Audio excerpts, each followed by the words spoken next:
की top leadership के लिए पिछला कुछ समय, खासकर हाल के हफ्ते, बेहद घातक साबित हुए। 28 फरवरी को हुए एक बड़े संयुक्त ऑपरेशन में ईरान के supreme leader Ayatollah Ali Khamenei की मौत हो गई। इस हमले ने ईरानी सत्ता के केंद्र को हिलाकर रख दिया है, क्योंकि इसमें खामेनी के साथ साथ रक्षा मंत्री और IRGC के शीर्ष कमांडर भी मारे गए हैं। ईरान ने अब अपने नए नेतृत्व की घोषणा कर दी है। खामेनी के बेटे मोज्तबा खामेनी को ईरान का नया सर्वोच्च नेता चुना गया है।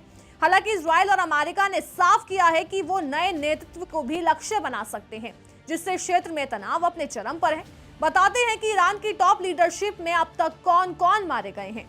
सबसे पहले बात करते हैं अयातुल्ला अली खामेनी की। ईरान के सर्वोच्च नेता खामेनी तेहरान में उनके आवास पर हुए इजरायली एयर स्ट्राइक में मारे गए। वो ईरान की कमान संभाल रहे थे और उनके निधन से देश में एक बड़ा सत्ता शून्य पैदा हो गया है। उनकी मृत्यु के बाद ईरान में 40 दिनों के शोक की घोषणा की गई। दूसरा, अजीज नासिरजादे। ईरान के रक्षा मंत्री अजीज नासिरजादे भी खामेनी के साथ हुए उसी बड़े हमले में मारे गए। वो ईरान की सैन्य और परमाणु बुनियादी ढांचे की सुरक्षा में महत्वपूर्ण भूमिका निभा रहे थे और अमेरिकी सैन्य ठिकानों को निशाना बनाने की चेतावनी दे चुके थे। तीसरा, major general Mohammad बाकुर।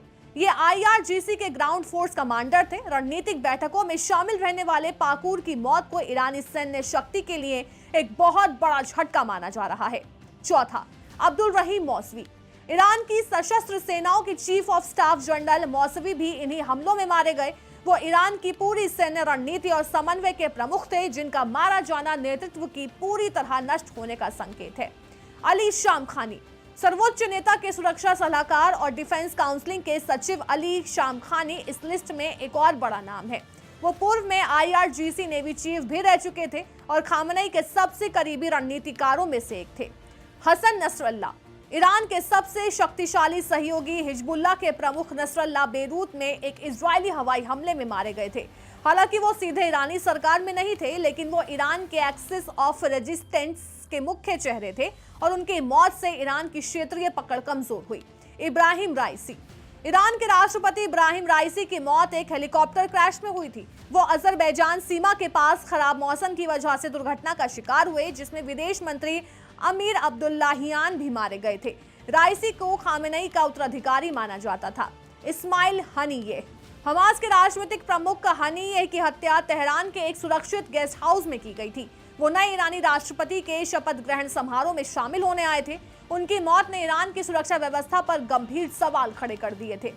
Brigadier general Abbas Nilforoushan. IRGC के डिप्टी कमांडर निलफोरोशन लेबनान में हसन नसरल्ला के साथ मारे गए थे। वो लेबनान और सीरिया में ईरान के सैन्य ऑपरेशन की देखरेख कर रहे थे और उनकी मौत ने IRGC की विदेशी विंग को नुकसान पहुंचाया।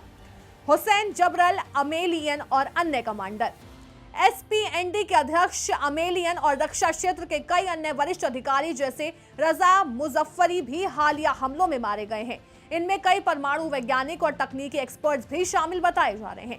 ईरान की टॉप लीडरशिप वर्तमान में अपने इतिहास के सबसे कठिन दौर से गुजर रही है। पिछले 2 सालों में शीर्ष राजनीतिक, सैन्य और धार्मिक नेताओं के सफाई ने देश के कमांड एंड कंट्रोल को काफी हद तक अस्थिर कर दिया है। मोज्तबा खामेनी के नेतृत्व में नई शुरुआत की कोशिश हो रही है, लेकिन इजराइल और अमेरिका के बढ़ते दबाव के बीच ये साफ है कि पुराना ईरान अब पूरी तरह बदल चुका है।